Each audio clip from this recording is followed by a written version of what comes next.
12 hari lagi transisi kepemimpinan nasional akan terjadi. Tanggal 20 Oktober yang akan datang, Bapak Jenderal TNI Purnawirawan Prabowo Subianto akan dilantik sebagai Presiden Republik Indonesia. Yang saya senang, sejak beliau terpilih sebagai presiden terpilih,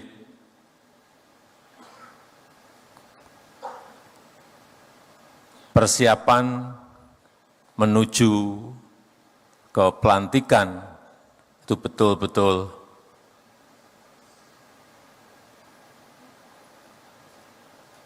secara rencana kerja, program, dan lain-lain, transisinya berjalan dengan baik.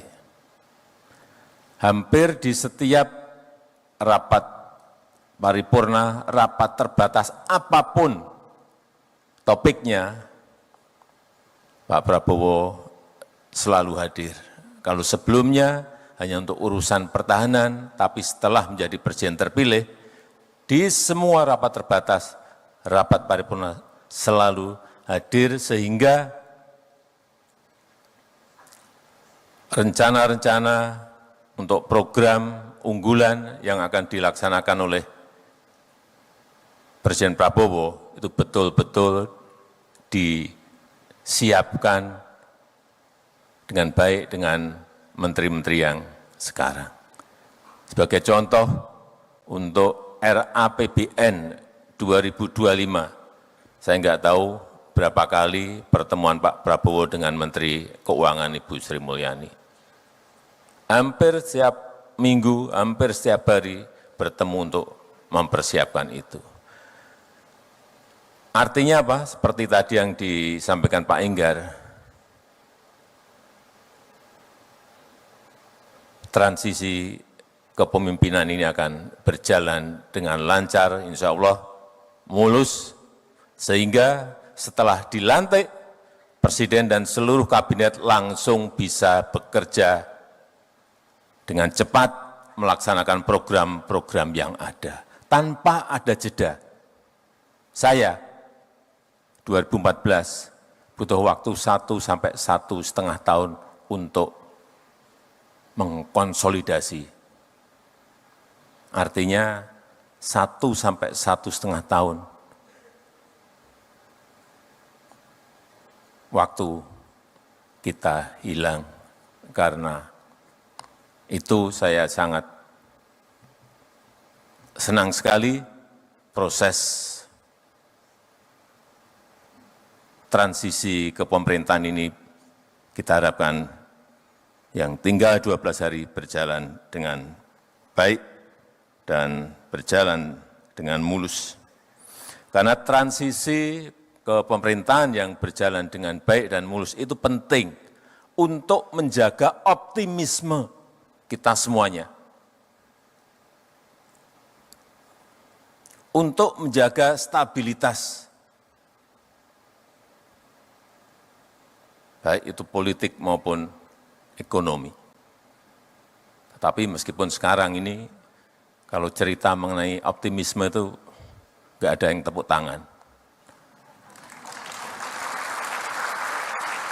Tapi kalau yang disampaikan itu mengenai pesimisme, tepuk tangannya banyak banget.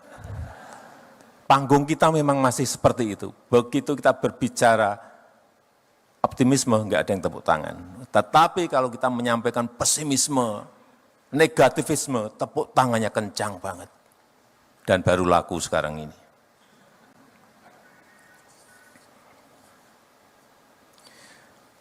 Karena kita tahu, sekarang kita telah masuk ke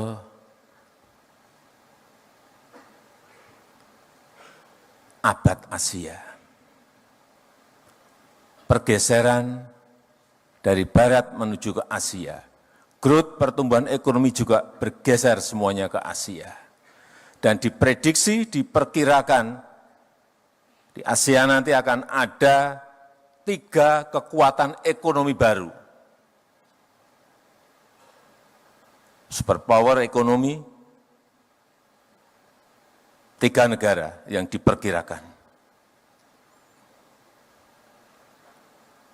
India, China, dan Indonesia.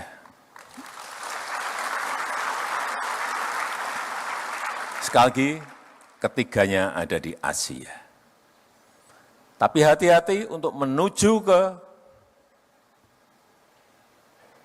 3 negara tadi, menjadi superpower ekonomi, itu banyak tantangannya.